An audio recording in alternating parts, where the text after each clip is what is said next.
Bonus yang Allah berikan kepada orang yang menjadikan 4 ini sebagai model dalam kehidupan, bonus cepatnya, maka amalan yang ia kerjakan akan mempermudah doa dia dikabulkan.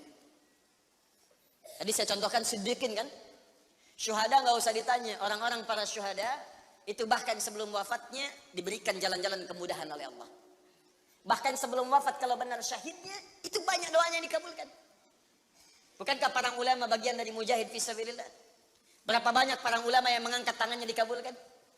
Imam Ahmad bin Hanbal pernah lewat, kemudian ada seorang mengatakan, "Syekh, anak saya sakit, tolong doa kepada Allah." Kata Imam Ahmad, "Kamu ini doa-doa sendiri," katanya. Imam Ahmad ingin mengajarkan, kamu kan masih punya lisan. Kamu masih punya kemudian kekuatan, minta dulu sama Allah supaya ada ikhtiar. Orang itu tiba-tiba pulang, ya dengan perasaan dia agak kecewa karena Imam Ahmad tidak mendoakannya. Ternyata ketika dia pulang, Imam Ahmad berdoa kepada Allah. Ya Allah, sembuhkan anak si fulan itu. Pulang, anaknya sembuh. Allahu Akbar. Ini doa ulama itu kalau benar kealimannya, kalau benar ilmunya dan khasyahnya kepada Allah, itu hujah di lisannya. Bahkan firasatnya nyata. Kadang dikasih dalam mimpi, kadang kemudian bermohon kepada Allah tanpa diketahui. Ada. Solihin juga demikian. Bahkan turun Quran surah ke-5 ayat 35. Ya, paling kanan sebelah bawah. Ya ayyuhalladzina amanu taqullaha wabtaghu ilaihil wasilah. Hai orang-orang beriman, tingkatkan terus takwamu kepada Allah dan jadikan takwa itu sebagai wasilah untuk meminta kepada Allah dari apa yang engkau inginkan. Dan kalau Anda cari takwa di Quran, bentuknya amal soleh. Tidak pernah kalimat takwa disebutkan dalam Al-Quran kecuali pada umumnya akan menyebut amal soleh. Contoh, kalimat takwa pertama langsung disebutkan orangnya di Al-Baqarah ayat 2. Dzalikal kitabu la hudal lil. Siapa mutakin orang takwa di sini? Sebutkan ayat 3 dan 4-nya. Alladzina yu'minuna bil ghaib wa yuqimunas. Lihat sini. Iman dulu. Iman. Baru kemudian sunnah. Amalan hartanya meningkat dari zakat tanpa infak. Amalan Qur'annya meningkat dari sekedar baca mulai kemudian tilawah atau mulai menghafalkannya. Amalan puasanya meningkat dari Ramadan mencari sunnah-sunnahnya. Tingkatkan. Maka pengertian persamaannya ya ja'allahu makhraja. Semakin meningkat takwanya, semakin aku tuntaskan semua persoalan kehidupannya. Jadi Bapak Ibu kayaknya nggak dapat masalah, padahal Anda tuh mengalami masalah sebetulnya. Cuman masalahnya sebelum dialami diringankan oleh Allah sehingga seakan-akan tak terasa. Ada yang langsung masalah dihadapkan di depannya, tapi diberikan ketenangan dalam jiwanya sehingga perasaannya nikmat saja. Padahal sebelumnya tidak begitu. Macet, sebelumnya menghujat, kadang mencela, klakson nggak berhenti, ya, bikin status juga, langsung kasih komen negatif, ya, Jakarta kesini banjir, siapa gubernurnya, misalnya, apa solusinya? Ini begini, ini begitu, apa solusinya? Apa ketenangan yang kita dapatkan? Tapi ada orang yang ketika dapat macet, tiba-tiba, Allahu Akbar, dia cuma klik dengan satu tombol, klik keluar merotal. Alhamdulillah ya Allah, engkau kasih macet. Kalau enggak macet seperti ini, bagaimana aku kemudian mendekat kepadamu dengan mendengar merotal ini? Ternyata ketika macetnya 15 menit, hafal ayat 3 ayat. Selalu ada hikmah dalam kehidupan. Sedang zikir, ada yang berdoa, itulah yang dimaksudkan. Dientaskan persoalan, diberikan ketenangan, dan dipahamkan tentang nikmat yang diberikan. Ada orang yang minta dulu. Nah nanti orang soleh ini, solihin, itu diantara mereka bertawasul dengan amal solehnya. Ada yang sering bersolawat, tawasul dengan solawatnya. Ada yang sering infak, tawasul dengan infaknya. Bukankah kita pernah mendengar kisah yang sangat viral? Padahal masa itu belum ada media sosial. Tapi sampai kekinian sekarang. Kisah ini terjadi sangat lampau. Sampai sekarang lewat 15 abad masih viral, dibukukan.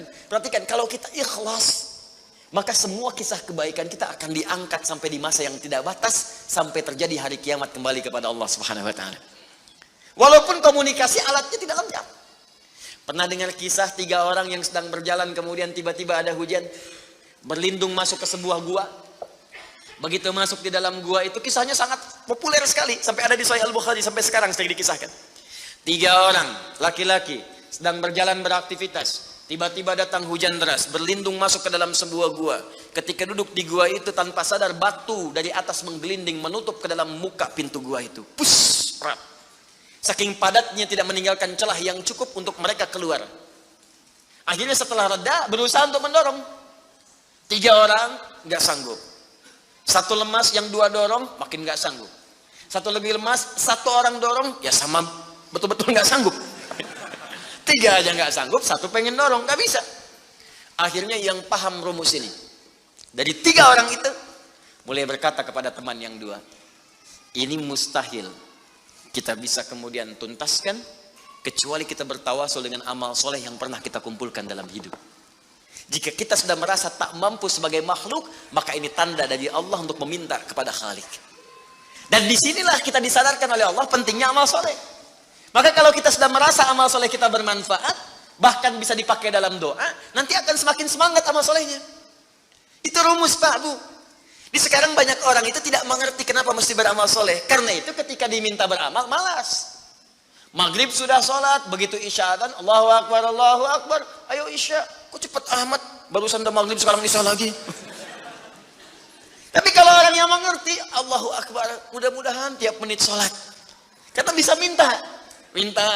Bukankah dalam sholat itu minta? Ya, Rabbighfirli warhamni wajburni warfa'ni, permintaan semua. Dalam sujud minta lagi, minta.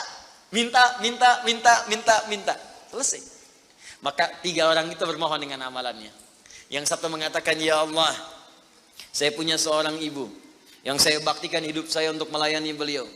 Saya bekerja pulang kemudian tidak pernah saya mengambil sesuatu sebelum ibu saya dulu. Apa yang saya lakukan sebelum tidur, saya kemudian siapkan susu untuknya saat bangun, kemudian saya berikan terlebih dahulu. Saya tidak pernah menyentuh makanan sebelum ibu saya terlebih dahulu menyentuhnya. Satu kali saya datang, ya Allah, mendapati beliau sudah tertidur. Maka saya tidak berani menyentuh kemudian makanan itu. Dan saya punya kebiasaan ketika bangun saya siapkan air susu. Ya, saya bayangkan ibu memberikan ASI kepada saya, maka sekarang saatnya saya memberikan susu kepadanya. Kemudian saya tunggu di sampingnya, saya sampai ibu saya tertidur sampai bangun. Ketika dia bangun, saya tidak pernah terangkan kepadanya bahwa saya memegang nampan itu dari sejak malam sampai dia bangun. Kemudian saya tuangkan, saya minumkan kepada beliau, setelah beliau menyentuh baru saya makan. Kalau ini menjadi amal soleh yang pernah saya kerjakan, ya Allah, dan Engkau ridha dengannya, mohon bebaskan kami dari kungkungan batu ini. Yang tadinya tidak bergerak, begitu didorong bergeser. Mau keluar masih susah. Ya, ini pertanda dari Allah ingin mendengar semua amalan-amalannya supaya adil terdengar keseluruhannya. Kedua, ya Allah, saya pernah mimpin suatu perusahaan. Kalau bahasa kita sekarang, saya pernah punya bisnis, ya Allah. Kemudian ada karyawan saya, tiba kemudian pamit meninggalkan pekerjaan, tapi gajinya belum saya berikan. Lantas saya simpan gaji itu, dia tak kunjung datang. Kemudian saya berinisiatif, ya Allah, untuk menjadikan gajinya dia sebagai modal. Karena khawatir kalau pulang nilainya sudah berkurang. Maka dibelikanlah oleh saya, ya Allah, kambing. Kemudian dikelola kambing itu. Sampai bertahun-tahun datang, kambingnya sudah penuh, ya Allah, dengan berbagai kandang. Ternak sudah banyak. Selapangan sudah kumpul. Begitu dia datang, saya berikan kepadanya semuanya itu, dia mengatakan, kamu bercanda ya? Gaji saya kan cuma 1 juta, kenapa dibalikin tiba-tiba ada 1000 kambing? Orang ini mengatakan, kamu bercanda? Kata orang tadi, tidak, saya tidak bercanda, tapi ini hak kamu yang saya kembalikan. Dikisahkan kisahnya, saya belikan kambing, saya jaga dengan rawat dengan baik. Lantas dia mengambil semua kambing itu, ya Allah, tanpa memberikan kepadaku sedikit pun. Makasih ya, pergi gitu kan? Masya Allah. Ya gitu, kalau Baduy itu unik gitu ya, bukan yang di sini, Arab maksudnya, ya. Unik gitu. Jadi lugu, polos, berangkat. Ya, apa yang terjadi? Maka aku pun, ya Allah, menerima dengan berharap ridhomu saja tanpa meminta imbalan sedikit pun darinya. Dia pergi meninggalkanku, aku mengharap ridho darimu. Maka aku bermohon kepadamu, ya Rabb, kalau dengan itu kemudian engkau ridha, maka bebaskan kami dari kungkungan batu ini. Didorong, geser lagi. Perhatikan bagian yang ketiga ini. Ini tidak mudah karena termasuk bagian dari dosa besar. Meninggalkan dosa besar mendatangkan anugerah yang berlimpah tanpa batas. Ya Allah, dulu aku seorang rentenir. Wah, banyak sekarang nih. Ya, yang benjol-benjol, yang catat-catat. Dulu aku seorang rentenir. Ya. Kemudian ya Allah, aku pinjamkan kepada orang-orang untuk mengambil bunga yang berlipat dan lebih banyak. Tapi aku mencintai seorang putri dari pamanku. Setiap aku lamar dia selalu menolak. Putrinya itu orang soleh Pak, Bu, baik. Makanya di Quran jelas orang soleh nggak akan dipertemukan dengan yang kurang baik. Tapi jangan pesimis dulu. Caranya jadi orang baik dulu, nanti akan diarahkan pada yang baik. Sabar. Datang sendiri nanti. Ya. Maka apa yang terjadi? Satu saat aku punya kesempatan karena pamannya ternyata butuh modal, aku pinjamkan. Lama dia kemudian tidak bayar-bayar sampai menggelinding hutangnya begitu banyak terkumpul. Datanglah kemudian anak gadisnya kepadaku untuk minta keringanan. Maka aku katakan kepadanya, malam ini pun hutang bapakmu aku akan lunasi seluruhnya tanpa kecuali kalau malam ini engkau mau bergaul denganku. Maka anak perempuan itu sedih, merasa terancam, tapi tak mampu berbuat banyak untuk bapaknya, dia pasrah kemudian mengiyakan. Di malam itulah sejak aku siap-siap untuk menggaulinya, tiba-tiba si gadis itu dengan fitrah lisannya mengatakan, nih kalau orang nggak pernah maksiat, ini kalimatnya itu tinggi sekali, besar, pengaruhnya banyak. Kata perempuan ini, ittaqillah, paman, bertakwalah kepada Allah. Satu kalimat di gadis itu menggetarkan pada jiwaku, melahirkan rasa takut yang sangat dalam. Aku lari meninggalkannya sambil mengatakan, sudah, bapakmu tak ada utang lagi padaku. Dan aku lari meninggalkannya. Ya Allah, kalau dengan perbuatan itu engkau ridha yang menjadikan aku bertobat sampai sekarang, maka mohon ya Allah bebaskan kami dari kungkungan batu ini. Begitu mau didorong, batunya sudah menggelinding jauh meninggalkan mulut gua itu. Kumpulan amal soleh yang digunakan wasilah untuk berdoa, terkadang akan cepat mampu mengabulkan apa yang kita mohonkan. Apalagi kalau yang dimintakan adalah pengalaman meninggalkan perbuatan maksiat yang besar. Kadang maksiat-maksiat itu jangan diikuti. Jauhi, tinggalkan. Nanti saat butuh, minta dengan amalan itu. Itu boleh, ayatnya ada. Yang nyuruh Allah berarti Allah yang menetapkan jalan. Salah satu formulanya mengerjakan itu supaya semangat beramal soleh. Amal soleh itu kan cuma dua. Kalau enggak if'al, wala taf'al. Do it, live it. Kerjakan, tinggalkan.